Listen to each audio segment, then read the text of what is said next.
गलती है क्या? कौन है आप लोग? हम लोग सीआईडी से। सीधा खड़ा रहे। लेकिन मैंने क्या है? अभी पता चल जाएगा। तिगड़ी स्क्वायर बिल्डिंग में तू वेल्डिंग का काम करने गया था ना? जी नहीं गया था 7th फ्लोर पे, लेकिन मैंने क्या है? खून किया है तूने? खून?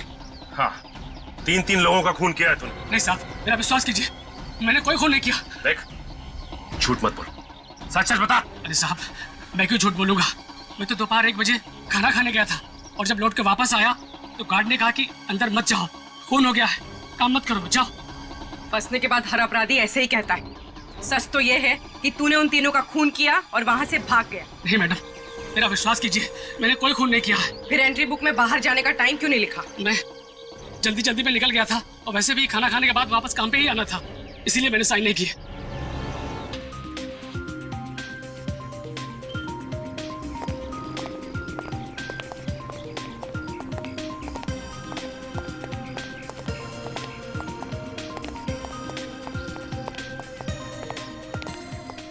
मैंने सब कुछ बहुत ही परफेक्टली प्लान किया है। देख लेना, कल सुबह हमारा नया ऑफिस बहुत ही ग्रैंड तरीके से स्टार्ट होगा। और मैम इतना जल्दी ये सब कुछ कैसे होगा?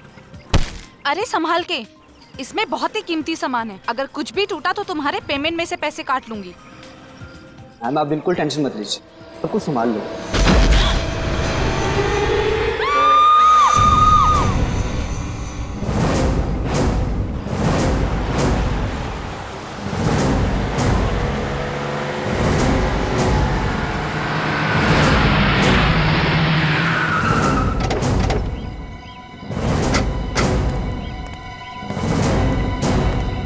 Excuse me, 1 minute.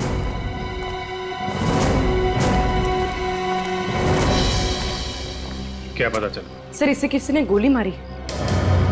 जरा पलटो बॉडी को।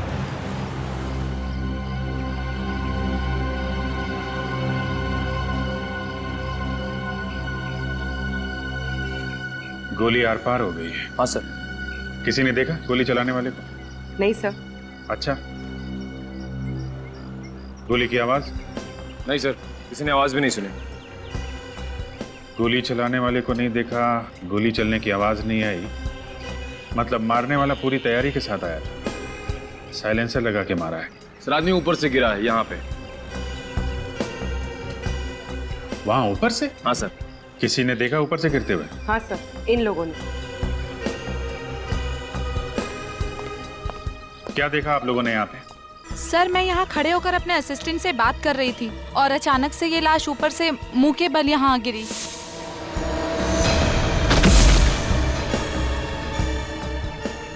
गोली चलने की आवाज सुनी आप लोगों ने? जी नहीं सर। चीखने चिल्लाने की? जी बिल्कुल भी नहीं।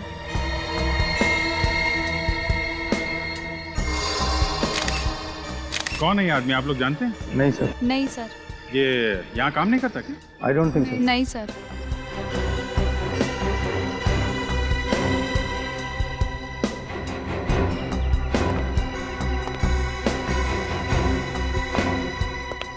तुम सिक्योरिटी इंचार्ज हो ना यहाँ के? हाँ साहब, मैं ड्यूटी करता हूँ यहाँ। कौन है ये आदमी, कब आया यहाँ? पता नहीं साहब, वो पता नहीं? क्या कर रहे थे यहाँ पे? हाँ? इसकी एंट्री नहीं लिखी क्या? साहब रजिस्टर में एंट्री तो की होगी साहब, लेकिन चेहरा इतना पिचक गया है साहब, पहचानना मुश्किल है साहब। अच्छा, किसी को भागते हुए देखा यहाँ से? नहीं साहब। कोई आईडी वगैरह? सर, आईडी वगैरह तो नहीं है। पैंट के अंदर वाली जेब में ये ड्रग्स का पैकेट है। ड्रग्स का पैकेट? सर ये देखिए।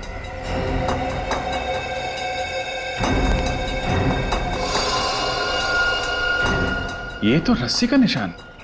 लेकिन सर, ये आदमी ऊपर रस्सी के साथ क्या कर रहा होगा?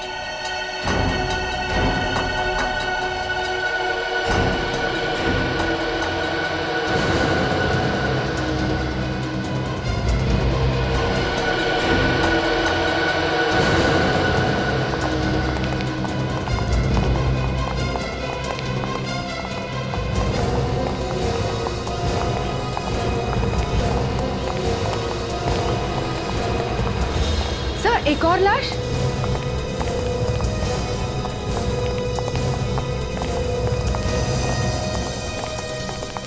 विजय जी?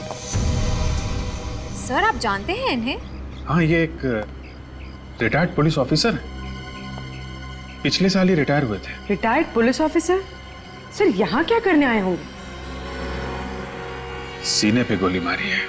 सर इनको भी गोली आर पार हो गई, पहली लाश की तरह। माय गॉड,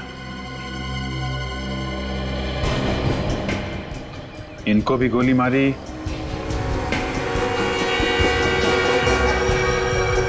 और नीचे जो लाश पड़ी है उसे भी। सर कहीं इन दोनों का आपस में कोई संबंध तो नहीं? संबंध है पूर्वी, संबंध है। ये देखो, इनके हाथ देख रहे हो? इनके हाथ पे भी वैसा ही रस्सी का निशान है जैसा नीचे वाली लाश पे।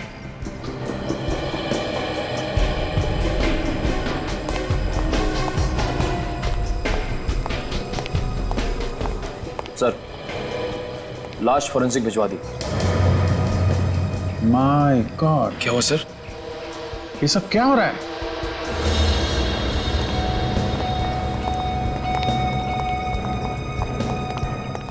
तीन लाशें। सर इसे भी गोली मारी है।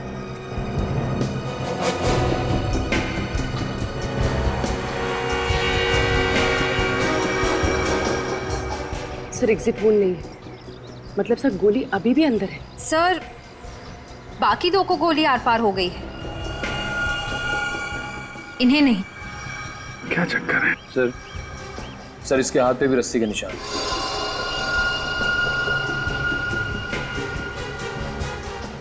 एक बात नोट की तुम लोगों ने? तीनों के हाथ में रस्सी का निशान है, तीनों को गोली लगी है, लेकिन तीनों को गोली अलग अलग जगह पे लगी है।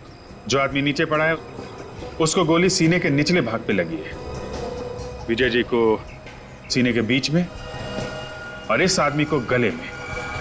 3 गोलियां 3 अलग अलग जगह पे। सर हो सकता है खूनी 3 अलग अलग लोग हों। हो सकता है, मगर कितनी अजीब बात है, 3 खून हुए हैं यहाँ पे और किसी ने भी खूनी को देखा नहीं। इधर आओ। जी साहब। इन्हें पहचानते हो? साहब ये तो विक्रम जी हैं।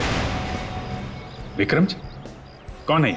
इनका ऑफिस नीचे ही है। नीचे ही ऑफिस? जी।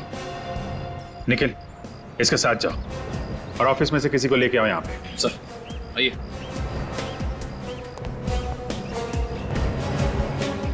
सर एक रिटायर्ड पुलिस ऑफिसर, दूसरा बिजनेसमैन और तीसरे की जेब से हमें ड्रग्स मिले। ये तीनों टेरेस पे क्या कर रहे थे? सर शायद ये विक्रम ड्रग्स लेता हो और दूसरे आदमी से खरीदता हो, जो शायद एक ड्रग डीलर हो। हम अगर एक retired police officer Vijay ji ये यहाँ पे क्या कर रहे थे?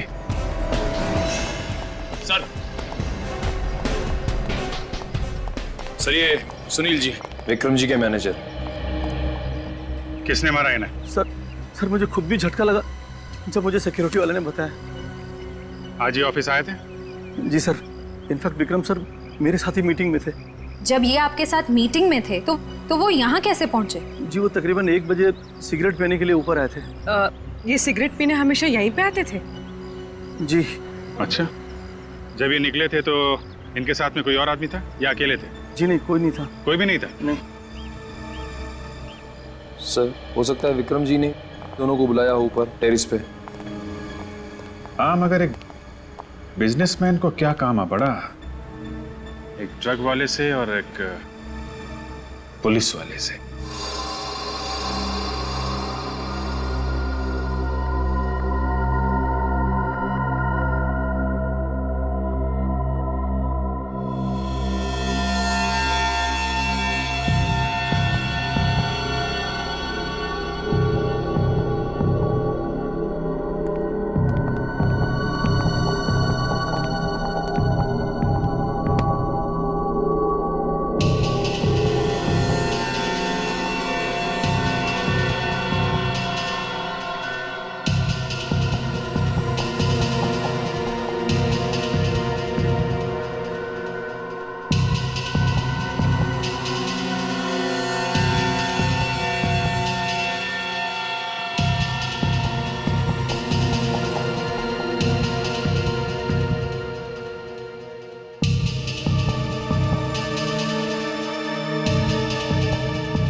मुझे नहीं आना है। अरे क्या बचपना है फ्रेडी, चलो अंदर।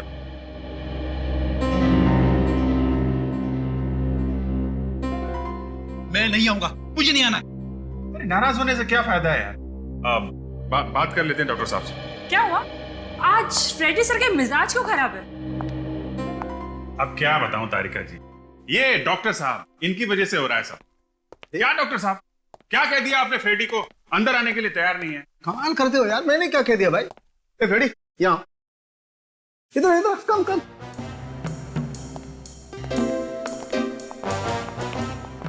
क्यों भाई, क्या बात है? मैंने क्या कहा तुमसे? हाँ, परसों तो आपने कहा था ना, फॉरेंसिक लैब में आना है तो दिमाग का ताला खोल के आना है, वरना आना ही नहीं है। हाँ यार, तो ठीक ही कहा। अरे तुम लैब में आते ही इतने टेढ़े मेढ़े सवाल करने लगते हो तो कहना तो पड़ेगा, इसमें नाराज क्यों होते हो यार? अरे जाने दीजिए डॉक्टर साहब, कभी कभी ऐसे केस आ जाते हैं कि दिमाग में टेढ़े मेढ़े सवाल उठने लगते हैं। अब इस केस में लीजिए, तीन लोगों को गोली लगी है, लेकिन अभी तक ये पता नहीं चल रहा है कि गोली चली कहां से। हवा में से। हाँ? क्या? हवा में से? हाँ, और इन तीनों की मौत एक ही गोली से हुई है। क्या? एक ही गोली से? हाँ अभिजीत, तीनों को एक ही गन से और एक ही बुलेट से मारा गया है। हवा में से गोली चली, एक गोली से 3 लोग मर गए। तीन लोग मर गए। अरे ये कैसे हो सकता है सर? फिर आप कहेंगे कि फ्रेडी टेढ़े मेढ़े सवाल पूछता रहता है। अरे नहीं फ्रेडी, एक बार तो वाकई इस सवाल ने मेरी भी खोपड़ी घुमा दी थी, लेकिन बाद में दिमाग लगाया और घाव को अच्छी तरह से देखा तो समझ में आया। घाव देख के? क्या क्या समझ में आया? हमें भी तो समझाइए। मैं बताता हूँ। ये देखो, इसके घाव को देखो। इस आदमी को गोली यहाँ सीने पर लगी है। वो तो साफ दिखाई दे रहा है। अरे यार, पहले पूरी बात सुन लेनी चाहिए सचिन। हाँ, अगर ये दिखाई दे रहा है तो ये भी तो दिखाई दे रहा होगा कि इसे यहाँ सीने से काफी ऊपर गोली लगी। और ये देखो, इस आदमी को गोली गर्दन पर लगी।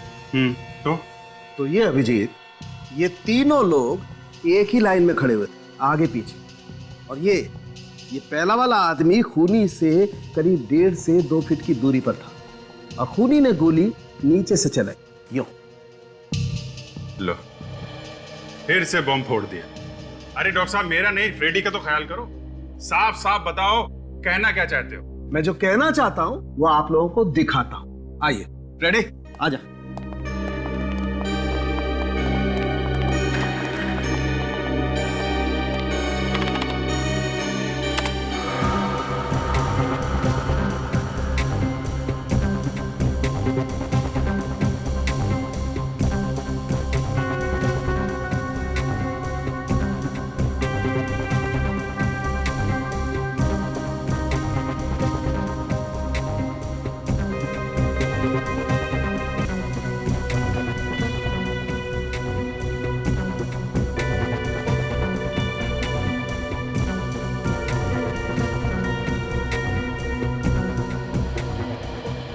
तीनों अपनी मौत को खींच रहे थे। सर, मेरी समझ में ये नहीं आ रहा है कि उन तीनों मरने वालों का आपस में कनेक्शन क्या है? फ्रेडी एक एक्स पुलिस ऑफिसर विजय है, दूसरा बिजनेसमैन विक्रम, और तीसरा वो आदमी जिसके पास से हमें ड्रग्स मिले थे। तीनों के तीनों एक साथ उस बिल्डिंग के छत पर थे। क्यों? कोई ना कोई कनेक्शन तो जरूर होगा ना उस तीनों के बीच में, इसीलिए तो वहां उस छत पर थे एक साथ। सर, ड्रग्स का चक्कर हो सकता है, शायद वहां कोई ड्रग डील हो रही हो। अगर ऐसा है तो फिर वो एक्स पुलिस ऑफिसर वहां पे कर क्या रहा था? हो सकता है वो एक्स पुलिस ऑफिसर उस ड्रग का गैंग मेंबर, या फिर ये भी हो सकता है कि वो किसी का पीछा कर रहा हो। लेकिन हमें पता लगाना चाहिए उस तीसरे आदमी का, वो तीसरा आदमी जिसके पास से वो ड्रग्स मिले थे, वो कौन है? मगर सर, उन तीनों को इतनी प्लानिंग करके मारा किसने होगा? मारा जिसने भी हो, पर वो वहां शायद सिर्फ एक को मारने आया होगा और बाकी के दोनों बस गेहूं में घुन की तरह पिस गए। हाँ रजत, हो भी सकता है और नहीं भी, लेकिन एक बात पक्की है कि उन तीनों के हाथों पर रस्सी के निशान थे, रस्सी के। तीनों के तीनों करने क्या गए थे रस्सी के साथ बिल्डिंग के छत पर?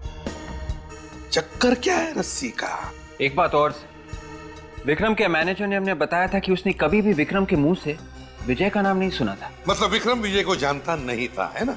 जी सर। हो सकता है विजय विक्रम को जानता हो, तो पता लगाओ। देखो देखो क्या संबंध था विजय और विक्रम के बीच में, क्या संबंध था?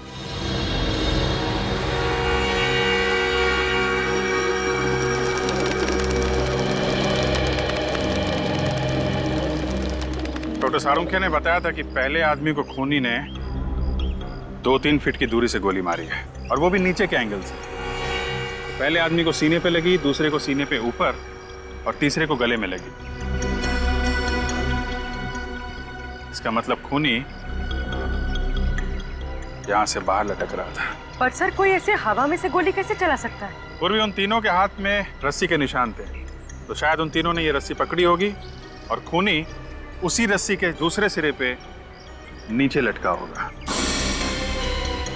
और सर खूनी रस्सी से लटका क्यों होगा? और अगर लटका था तो वो तीनों रस्सी खींच क्यों रहे थे? उसकी मदद क्यों कर रहे थे? शायद उन्हें मालूम नहीं होगा कि नीचे लटका हुआ आदमी खूनी है और उनकी जान लेने वाला है। उसने मदद मांगने के बहाने से इन तीनों को यहाँ बुलाया और नीचे लटक के उनको गोली मार दी। लेकिन सर उसने बिल्डिंग से लटकने के लिए वजह क्या बताई होगी? बिल्डिंग से बाहर लटकने की क्या वजह हो सकती है? बिल्डिंग से कौन आदमी बाहर निकले? वही जो साफ सफाई का काम कर रहा हो, बिल्डिंग का काम कर रहा हो, या फिर पेंटिंग का काम कर रहा हो। शोभा जी, क्या विजय जी किसी बात को लेकर परेशान थे? जी ऐसी तो कोई बात नहीं है, हाँ मगर अपने पुराने केस को लेकर थोड़ा एक्साइटेड थे। एक्साइट थे? किस केस को लेकर? जी ये तो मुझे पता नहीं है, क्योंकि काम की बातें वो मेरे साथ डिस्कस नहीं करते थे। जी विजय जी किसी विक्रम नाम के आदमी को जानते थे? ये नाम तो मैंने उनके मुंह से कभी नहीं सुना। कल घर से निकलने से पहले उन्होंने कुछ कहा था आपको, या फिर बताया हो कि वो कहाँ जा रहे हैं? जी बताया तो कुछ नहीं, लेकिन हाँ निकलने से पहले एक फोन आया था। फोन मोबाइल पे आया था या लैंडलाइन पे? जी वो लैंडलाइन पर। ये फोन कितने बजे आया होगा? यही 12 साढ़े 12 के करीब। फ्रेडी चेक करो, देखो 12 से 12:30 के बीच किस नंबर से फोन आया था।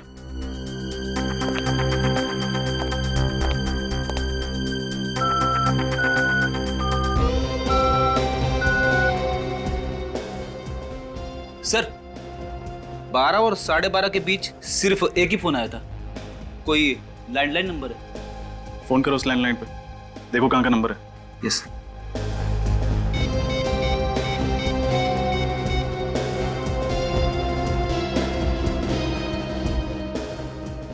हेलो, हाँ अब कहाँ का नंबर है ये? क्या? Okay thanks. क्या हुआ सर? जिस नंबर से विजय जी को फोन किया गया था वो विक्रम के ऑफिस का है। क्या? विक्रम के ऑफिस का? विक्रम के ऑफिस से किसने फोन किया होगा और क्यों? अरे सुनो। सलाम साहब। सलाम। अच्छा इस बिल्डिंग में कल कुछ काम चला था, पेंटिंग का, वेल्डिंग का या साफ सफाई का? हाँ साहब, वेल्डिंग का काम चल रहा था। कहाँ पर? 7वें माले पर विक्रम जी का ऑफिस है ना, उसके विंडो के बाहर काम चल रहा था। अच्छा ये वेल्डर छत से लटक के काम कर रहा था? हाँ साहब, लटक के काम कर रहा था। नाम क्या है उसका? रहता कहाँ है? सर पता नहीं किसने फोन किया, हम तो किसी विजय नाम के आदमी को जानते भी नहीं है। शायद विक्रम ने फोन किया हो। मगर विक्रम सर क्यों फोन करेंगे जब वो किसी विजय नाम के आदमी को जानते ही नहीं थे? हेलो सर, मैं रोहित, विक्रम का छोटा भाई। मिस्टर रोहित, आपके भाई विक्रम ने कभी आपके सामने विजय नाम के किसी आदमी का जिक्र किया था? नहीं सर, बिल्कुल नहीं। आपका भाई ड्रग्स लेता था? ड्रग्स तो लेता था सर, लेकिन ये बात 1 साल पुरानी है। 1 साल पुरानी बात? मतलब? दरअसल 1 साल पहले एक हादसे की वजह से भाई ने ड्रग्स लेना छोड़ दिया था। हादसा? कैसा हादसा? एक प्लेन क्रैश हुआ था और उसमें भाई भी था। किस्मत अच्छी थी कि उसमें से 2 लोग बच निकले, एक भाई और एक औरत। एक्चुअली सर, जिंदगी ने विक्रम सर को एक और मौका दिया। वो ये मौका हाथ से गंवाना नहीं चाहते थे, इसलिए उन्होंने शराब और ड्रग्स को हमेशा हमेशा के लिए छोड़ दिया था। अगर विक्रम सचमुच में बदल गया था, उसने ड्रग्स भी छोड़ दी थी, तो वो ड्रग्स वाले आदमी के साथ छत पे क्या कर रहा था?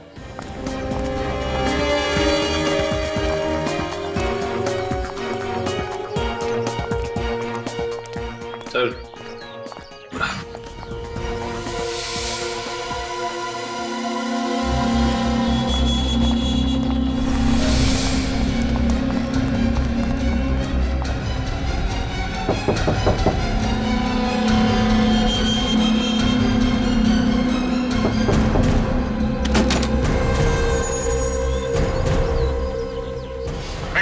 सीधा खड़ा। क्या कर रहे हैं? देखो अंदर गन मिलती है क्या? कौन है आप लोग? हम लोग सीआईडी से। सीधा खड़ा रहे। लेकिन मैंने क्या है? अभी पता चल जाएगा। तिगड़ी स्क्वायर बिल्डिंग में तू वेल्डिंग का काम करने गया था ना? जी, मैं ही गया था 7th फ्लोर पे। लेकिन मैंने क्या है? खून किया है तूने। खून? हाँ, 3 लोगों का खून किया है तूने। नहीं साहब, मेरा विश्वास कीजिए, मैंने कोई खून नहीं किया। देख, झूठ मत बोल, सच बता। अरे साहब, मैं क्यों झूठ बोलूंगा? मैं तो दोपहर 1 बजे खाना खाने गया था और जब लौट के वापस आया तो गार्ड ने कहा कि अंदर मत जाओ, खून हो गया है, काम मत करो, जाओ। फंसने के बाद हर अपराधी ऐसे ही कहता है। सच तो ये है कि तूने उन तीनों का खून किया और वहाँ से भाग गया। नहीं मैडम, मेरा विश्वास कीजिए, मैंने कोई खून नहीं किया है। फिर एंट्री बुक में बाहर जाने का टाइम क्यों नहीं लिखा? मैं जल्दी में निकल गया था और वैसे भी खाना खाने के बाद वापस काम पे ही आना था, इसीलिए मैंने साइन नहीं किए। अच्छा, आप ये बताइए, कल विक्रम से मिलने कौन कौन आए थे? सर, रोज की तरह कल भी 10-12 मीटिंग्स थी उनकी। कोई खास बात उन मीटिंग्स के बारे में? वैसे तो कोई खास बात नहीं थी, लेकिन बहुत दिनों बाद कल ध्रुव सर आए थे। ये ध्रुव कौन है? सर, ध्रुव भाई का x business partner. X business partner? हाँ सर, दरअसल 1 साल पहले भाई से उसने पार्टनरशिप तोड़ दी थी। क्यों? सर, ध्रुव पाई के लिए मोहताज हो गया था और उसे लगता था कि इसकी वजह विक्रम है, जिसने सारा पैसा अपने नाम कर लिया। सर, उस वक्त ध्रुव सर ने विक्रम सर को जान से मारने की धमकी भी दी थी। कहाँ मिलेगा ये ध्रुव? सर, घर के अंदर कोई गन नहीं मिली। साहब, मेरा विश्वास कीजिए, मैंने कुछ भी नहीं किया है। अगर तुमने कुछ नहीं किया तो फिर खूनी ने तुम्हारा ही भट्टा और तुम्हारी रस्सी कैसे इस्तेमाल की? सर, ये सब मुझे नहीं मालूम, लेकिन खून मैंने नहीं किया है साहब, मैंने खून नहीं किया। एक बात बताओ, जब तुम वहाँ पे काम कर रहे थे तब तुमने किसी ऐसे आदमी को देखा जो तुम पे नजर रख रहा हो, खास करके उस समय जब तुम छत के आसपास रहे हो? नहीं साहब। अगर ये सच कह रहा है तो इसका मतलब यह है कि इसके जाने के बाद 1 बजे खूनी वहां पे आया और इसी की रस्सी और इसी का फट्टा इस्तेमाल किया और इसके आने से पहले खून करके वहां से निकल गया।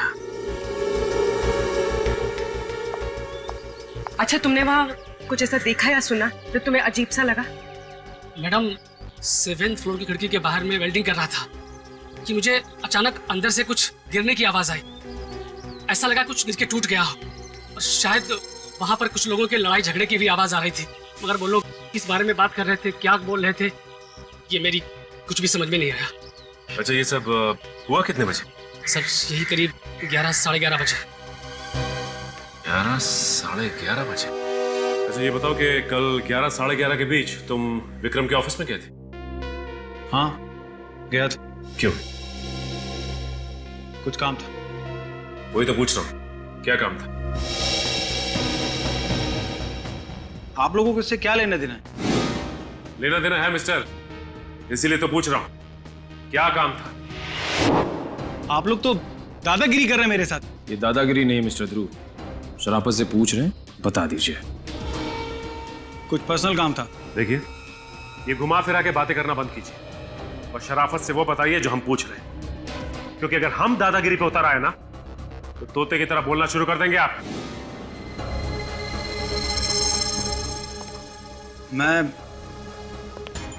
मैं विक्रम से कुछ काम की बातें करने गया था। बात करने गए थे या जान से मारने की धमकी देने गए थे? धमकी? मैं भला उसको धमकी क्यों दूंगा? तो फिर तुम दोनों के बीच में झगड़ा किस बात पे हुआ? सर, वो झगड़ा नहीं था, एक मामूली सा आर्ग्यूमेंट था। अच्छा, मामूली सा आर्ग्यूमेंट था? हाँ? ये तो काफी महान इंसान मालूम होते हैं। आपके लिए चीखना, चिल्लाना, चीजों को तोड़ देना, ये सब एक छोटी सी आर्ग्यूमेंट। मैं सच कह रहा हूँ, मेरा यकीन कीजिए, हमारी बहस जरूर हुई थी, लेकिन उसके बाद सुलह भी हो गई थी। सुलह नहीं हुई थी, बल्कि उस मामूली कहासुनी के बाद तुमने उसका खून कर दिया। देखिए मैडम, मैं मानता हूँ कि मेरा विक्रम के साथ आर्गुमेंट हुआ था और मैंने गुस्से में वाद भी तोड़ा था, लेकिन इसका मतलब ये तो नहीं कि मैं उसका खून कर दूंगा। फिर किसने किया खून? मुझे नहीं मालूम सर, विक्रम मेरा दोस्त था, मैं भला उसका खून क्यों करूंगा? दोस्त? मगर विक्रम के साथ तुम्हारी पार्टनरशिप टूटे हुए 1-1.5 साल हो गए ना, और तुमने कसम भी खाई थी कि तुम उससे बर्बाद कर दोगे। वाह, क्या दोस्ती है। लेकिन वो तो काफी पुरानी बात है और कभी गुस्से में कह दिया होगा। तो फिर तुम्हारी विक्रम के साथ कहासुनी किस बात पे हो गई थी? सर, मैं विक्रम के ऑफिस अपना कंपनसेशन लेने गया था, जो कि मुझे हर कीमत पर चाहिए था। मगर क्या? मगर सर, विक्रम ने कंपनसेशन देने के लिए साफ इनकार कर दिया। उल्टा वो तो मुझे अपने ऑफिस से बाहर निकालने की बात करने लगा। फिर क्या हुआ? फिर सर, मैंने विक्रम को उसके किए हुए सारे फ्रॉड याद दिलाए। वो तुरंत मेरे सारे नुकसान की भरपाई करने को तैयार हो गया। भरपाई करने को तैयार हो गया? हाँ सर, उसने चेक भी काट के दिया मुझे। चेक दिखा। हाँ सर। सर, इससे पहले मैंने कई बार विक्रम को उसके फ्रॉड की याद दिलाई, लेकिन हमेशा वो पैसे देने में आनाकानी करता रहा। फिर इस बार कैसे उसने चेक काट कर दे दिया? सर, मैं खुद भी बड़ा हैरान हूं कि ये सब कैसे हो गया। कहीं विक्रम बदल तो नहीं गया? ये देखिए सर, विक्रम के साइन भी है। ये भी तो हो सकता है कि ये चेक तुमने विक्रम से जबरदस्ती लिया। सर, अगर जबरदस्ती करनी होती तो काफी पहले कर चुका होता। अच्छा, कल दोपहर 1 से 2 बजे के बीच में तुम कहाँ थे? मैं एक बिजनेस मीटिंग में था। आप चाहें तो पूछ सकते हैं। वो तो हम पूछ ही लेंगे, लेकिन आप ये बताइए कि आपने विक्रम के आसपास ऐसा कुछ देखा या सुना जो अजीब सा लगा? हाँ सर, मैं जब विक्रम के ऑफिस से बाहर निकल रहा था तो मैंने विक्रम को किसी से फोन पे बात करते हुए सुना था। क्या बात कर रहा था? सर, वो बड़ी टपोरी लैंग्वेज में बात कर रहा था। लेकिन वो बात किससे कर रहे थे? किससे? भीकू नाम के किसी आदमी से बात कर रहा था।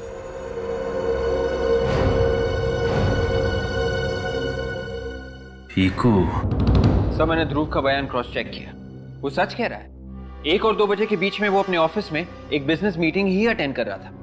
मतलब विक्रम का जब खून हुआ तब ध्रुव अपने ऑफिस में बिजनेस मीटिंग अटेंड कर रहा था, तो फिर विक्रम का खून किया किसने? जबकि ध्रुव के अलावा विक्रम का कोई दुश्मन था ही नहीं। सर, आर्यन, क्या पता चला भीकू के बारे में?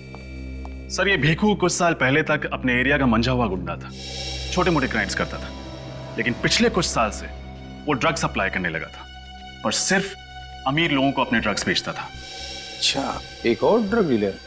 सर, जब मैंने भीकू की सारी डिटेल्स निकाली तो मुझे एक झटका लगा। कैसा झटका? सर, भीकू के फिंगरप्रिंट्स उस तीसरी लाश से मैच करते हैं। वो लाश जिसके पॉकेट में हमें ड्रग्स मिले। भीकू के फिंगरप्रिंट्स उस तीसरी लाश के साथ मैच करते हैं, तो इसका मतलब है वो लाश भीकू की है। भीकू की? तो फिर ये भीकू कर क्या रहा था विजय और विक्रम के साथ उस बिल्डिंग के छत पर? ये नहीं हो सकता, मेरे पति की मौत नहीं हो सकती, वो नहीं मर सकते, ये देखिए, संभालिए अपने आप को, हिम्मत रखिए। ये लीजिए, पानी पीजिए।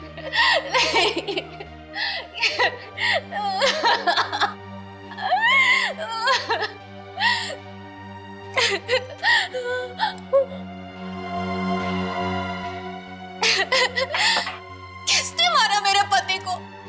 कौन है? कोई नहीं, मैं उसे नहीं छोड़ूंगी।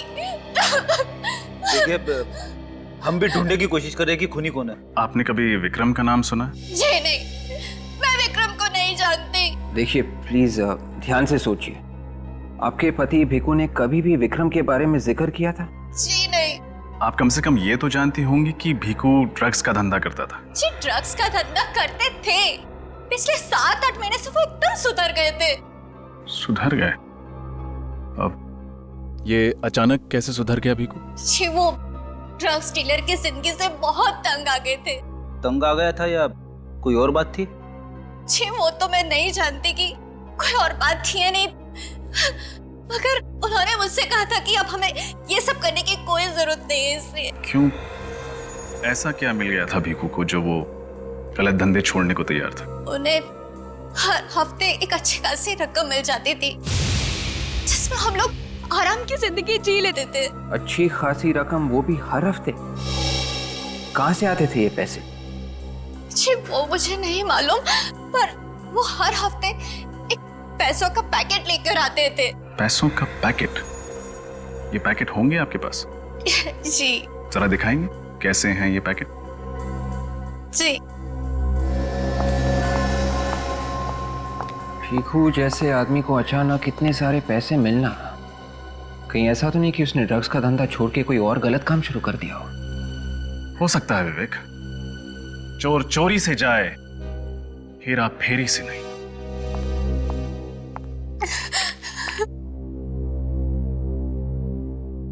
अरे ये तो विक्रम की कंपनी का इन्वेलप है।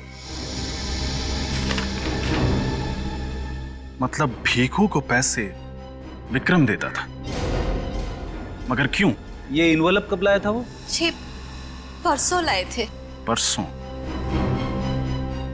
एक काम करते हैं, इन नोटों की गड्डियों पर उंगलियों के निशान होंगे, उनसे पता चल जाएगा कि ये पैसे विक्रम ने दिए थे या किसी और ने।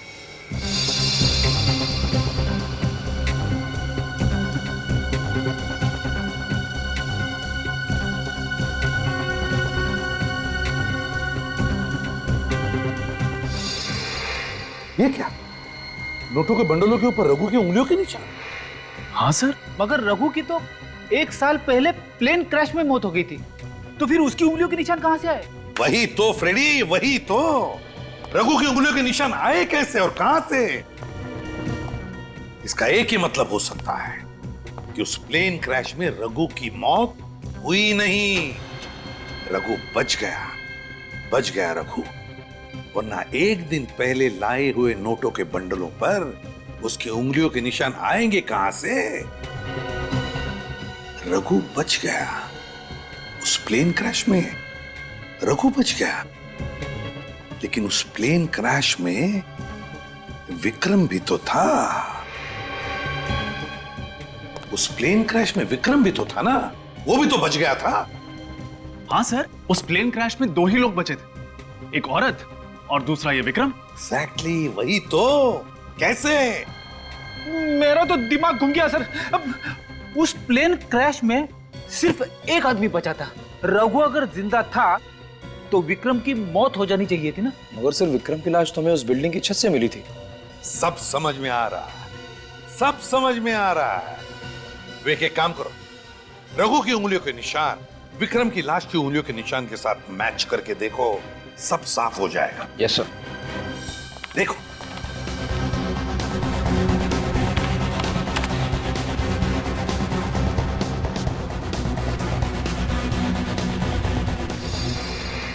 Sir perfect match. रघु की उंगलियों के निशान विक्रम की लाश की उंगलियों के निशान के साथ मैच करते हैं सर। एग्जैक्टली। जिसे हम विक्रम की लाश समझ रहे थे, वो विक्रम की लाश नहीं बल्कि रघु की लाश थी, रघु की लाश। मगर सर ऐसा कैसे हो सकता है? रघु ने अपना चेहरा ऐसे कैसे बदल दिया? विक्रम कैसे बन गया? ऐसा ही हुआ है विवेक, ऐसा ही हुआ है। बस उस हॉस्पिटल में जाकर पूछताछ करो जहां पर इस प्लेन क्रैश के पैसेंजर्स को एडमिट किया गया था। वहीं पर विक्रम और रघु के चेहरे का पर्दा हट जाएगा और वहीं पर दूध का दूध हो जाएगा और पानी का पानी। डॉक्टर साहब, पिछले साल जो प्लेन क्रैश हुआ था उसके घायल पैसेंजर्स और डेड बॉडीज की देखरेख आप ही कर रहे थे? जी हाँ सर, मैंने और मेरी टीम ने की। जो लोग घायल हुए थे और जिनकी मौत हुई थी, उनके बारे में कुछ जानकारी चाहिए थी हमें। वो प्लेन बहुत बुरी तरीके से क्रैश हुआ था। हमने बहुत कोशिश की सर, लेकिन सिर्फ 2 लोगों को बचा पाए। और उनमें से एक का नाम था विक्रम। क्या आप हमें बता सकते हैं कि जब उस आदमी को यहाँ लाया गया तो वो किस हालत में था? जब उसे यहाँ लाया गया था उसकी हालत बहुत खराब थी। उसका शरीर बिल्कुल जल गया था, चेहरा तो बिल्कुल पहचान में नहीं आ रहा था। तो फिर आपने उनकी प्लास्टिक सर्जरी की? जी हाँ। डॉक्टर साहब, आपको इस बात का यकीन कैसे हुआ कि जिस आदमी का आप लोग प्लास्टिक सर्जरी कर रहे हैं वो विक्रम ही है? हो सकता है वो कोई और था जिसे आप लोग विक्रम समझे। उस क्रैश के वक्त यहाँ पर 100 से ज्यादा लोगों को लाया गया था और सबकी हालत बहुत खराब थी और हमारे पास टाइम कम था, इसलिए हमने पेशेंट की पहचान उनके सीट नंबर से की। उसी से पता चला कि वो विक्रम है और उसकी तस्वीर की मदद से उसका चेहरा ठीक किया। जानकारी के लिए बहुत बहुत शुक्रिया। Thank you doctor. You welcome. Sir एक बात समझ नहीं आई, रघु को विक्रम का चेहरा तो मिल गया लेकिन उसके घर वालों ने उसके हाव भाव, उसकी आदतों से कभी पहचाना नहीं कि विक्रम नहीं कोई और है। हो सकता है रघु विक्रम को अच्छी तरह से जानता हो, इसलिए बड़ी आसानी से उसका हमशक्ल बन के उसकी जिंदगी जीने लगा। हमें यह पता करना चाहिए कि रघु और विक्रम इन दोनों का आपस में क्या कनेक्शन था।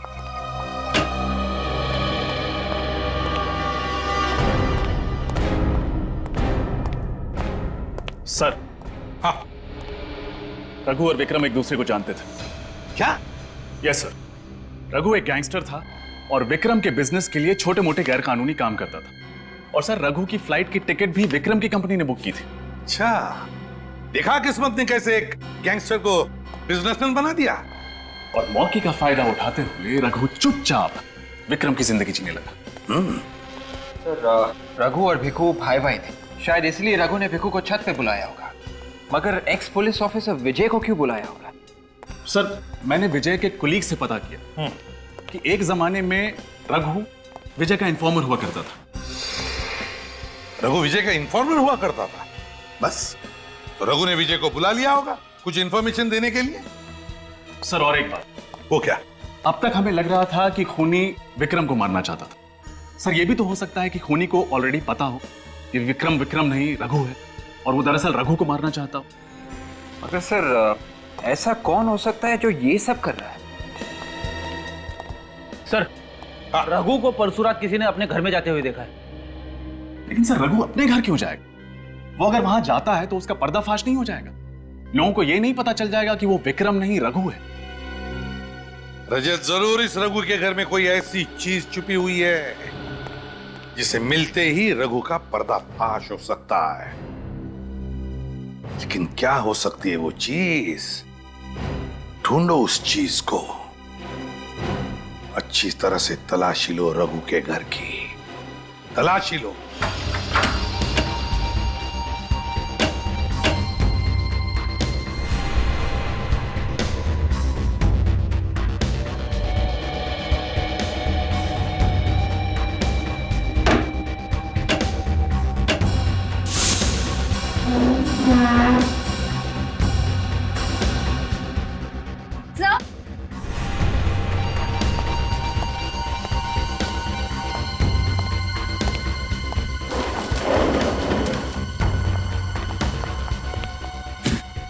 सर इतने बड़े पैकेज में क्या हो सकता है? खोल के देखते हैं।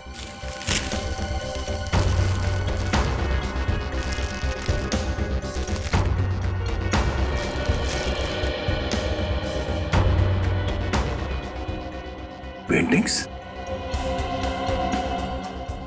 काफी महंगी पेंटिंग्स है ये। इतनी महंगी पेंटिंग्स ये रघु के पास कहां से आई? रघु तो अभी विक्रम बन के घूम रहा है ना। और सर अब उसके पास इतने पैसे हैं कि वो ये पेंटिंग्स आसानी से खरीद सकता है। हम अगर रघु ने ये पेंटिंग्स यहाँ पे छुपाया क्यों? अगर ऐसा होता तो अपने घर पे सजा के रखता। इनसे फिर पता कैसे चलेगा कि ये पेंटिंग्स इस रघु तक कैसे पहुंची? एक आदमी है जिसे मैं जानता हूँ, वो बता सकता है इन पेंटिंग्स के बारे में।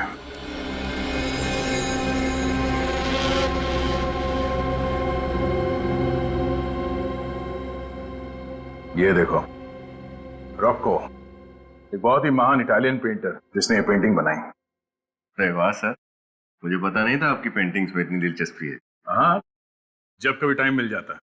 वैसे ऐसा होता बहुत कम है, मेरे भी हॉबीज हैं। दया के पेंटिंग में इंटरेस्ट लेने का श्रेय थोड़ा बहुत मुझे भी जाता है। नमस्ते। नमस्ते। ये संजीव जी हैं, world art expert. Sanjeev ji, यही है वो पेंटिंग जिसके बारे में मैंने आपसे बात की। हाँ, ये तो बड़ी कीमती पेंटिंग्स है। इसको रशिया के पेंटर मैरोसामा ने बनाई थी। इनकी कीमत तो करोड़ों में है। इन पेंटिंग्स को लंदन के साउथ में ऑक्शन में बेचा गया था और मैं वहां था। आप बता सकते हैं कि ये पेंटिंग्स किसके नाम पे खरीदी गई थी? इनको खरीदने वाला और कोई नहीं, इंडिया के मशहूर आर्ट कलेक्टर यशवंत जी थे। सर, ये यशवंत जी विक्रम के मामा हैं। यशवंत विक्रम के मामा है? और संजीव जी, आपने ये क्यों कहा कि यशवंत आर्ट कलेक्टर थे? क्योंकि थे, अब नहीं है। आज से 3 साल पहले आर्म रॉबरी में उनको मार दिया गया था और उनका सारा कलेक्शन लूट के ले गए थे। अगर उनका सारा आर्ट कलेक्शन लूट लिया गया तो फिर ये पेंटिंग्स रघु को कहां से मिली? सर, विक्रम के चाचा यशवंत के घर से जो पेंटिंग चोरी हुई थी, उनका मर्डर हुआ था, उस केस की फाइल।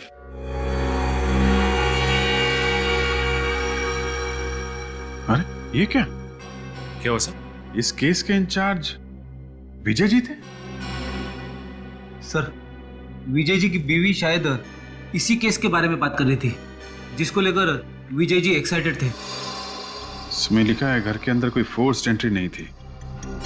इसका मतलब ये काम किसी अंदर वाले आदमी का है, जिसे घर के बारे में पूरी जानकारी थी, जिस पर यशवंत जी को पूरा भरोसा था, अच्छी तरीके से पहचानते थे उसे। मगर सर, वो आदमी कौन था जिस पे विजय जी को शक था? मजेदार बात यह है कि उसका नाम विक्रम है। विक्रम पे शक था? हाँ, विक्रम पे शक था, मगर सबूत न मिलने की वजह से ये केस पेंडिंग पड़ा हुआ था। सर, एक बात समझ में नहीं आ रही कि ये रघु और विक्रम, इसने विजय जी को क्यों बुलवाया और वो ये पेंडिंग केस क्यों खुलवाना चाहता था, जबकि वो अच्छी तरह से जानता था कि अगर ये पेंडिंग केस खुल गया तो वो फंस जाएगा, क्योंकि दुनिया की नजरों में वो विक्रम है। इसका मतलब रघु को पता चल गया था कि असली खूनी कौन है, यशवंत जी का खून किसने किया और किसने वो पेंटिंग चुराई। वो चाहता था कि असली खूनी पकड़ा जाए, जिसकी वजह से विक्रम का नाम इस केस से साफ हो जाए, रघु बाकी की जिंदगी आराम से गुजार सके विक्रम बन के। सर, यशवंत जी का खून किसने किया और वो पेंटिंग किसने चुराई? कोई ऐसा आदमी जिसे मालूम था कि विक्रम विक्रम नहीं, रघु है। ओह डार्लिंग, अभी तक तुमने मुझे पहचाना ही नहीं। यू नो व्हाट, सांप का कांटा बच सकता है, बिच्छू का कांटा बच सकता है, लेकिन मेरा यू जस्ट डोंट वरी, तुम्हें घबराने की कोई जरूरत नहीं। और फिर तुम तो जान हो हमारी, सारे रास्ते साफ हो चुके और अब जल्द ही तुम हमारी दुल्हन बनोगी और इस सारी जायदाद। सर, आप यहाँ? हाँ, वो शादी का तोहफा देना था। तोहफा? कैसा तोहफा सर? खुद ही देख लो। सर, ये तो वही पेंटिंग है जो मेरे मामा यशवंत के घर से चोरी हुई थी। हाँ, रघु के घर से मिली, उसी ने चुराई थी। Thank you sir. सर, मेरे भाई के कातिल का पता चला? हाँ, पता चल भी गया है और नहीं भी। मतलब ये कि हम जानते हैं खूनी कौन है, पर हम चाहते हैं कि वो खुद ही सब कुछ उगल दे। कौन है सर? किसने मारा मेरे भाई को? शायद तुम। मैं भला अपने भाई का खून क्यों करूंगा सर? भाई को नहीं, रघु को तो मार ही सकते हो ना। अपने अंकल यशवंत को मार सकते हो।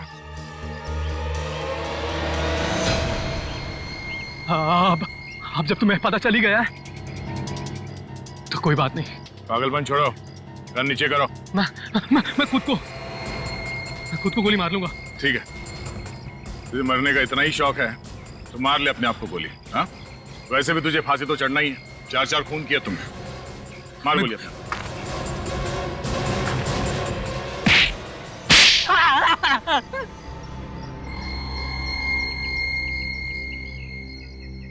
हाँ सर, मैं नहीं मारा है अपने मामा यशवंत को और उन तीनों को भी। क्यों मारा अपने अंकल यशवंत को? मैं अपने मामा को नहीं मारना चाहता था सर, लेकिन उन्होंने मुझे वो पेंटिंग्स चुराते हुए देख लिया। और कहीं वो पुलिस को ना बता दे, इसलिए तुमने उन्हें अपने रास्ते से ही हटा दिया। और फंस गया विक्रम। तो फिर रघु उर्फ विक्रम, उसे क्यों मारा तुमने? सर मुझे पता चल गया था कि प्लेन क्रैश में मेरे भाई की मौत हो गई है और उसकी जगह वो रघु बहरूपिया बन के आ गया, इसलिए मैंने उसको भी मार डाला सर। और उस रघु उर्फ विक्रम को ये पता चल गया था कि वो पेंटिंग्स तुमने चुराई थी। हाँ, और उस दिन उसने वही बताने के लिए इंस्पेक्टर विजय को छत पर भी बुलाया था। और इससे पहले कि इंस्पेक्टर विजय को सच्चाई का पता चल जाता, तुमने उन तीनों का खून कर दिया। हाँ सर। बहुत खूब, बहुत फुल प्रूफ प्लानिंग बनाई थी तुमने। तुम्हारे सारे पत्ते एक झटके में बिखर गए। तुमने वो कहावत तो सुनी होगी, जो बोओगे वही पाओगे। जिस रस्सी के सहारे तुमने उन तीनों का खून कर दिया, वही रस्सी तुम्हारे फांसी का फंदा बनेगी।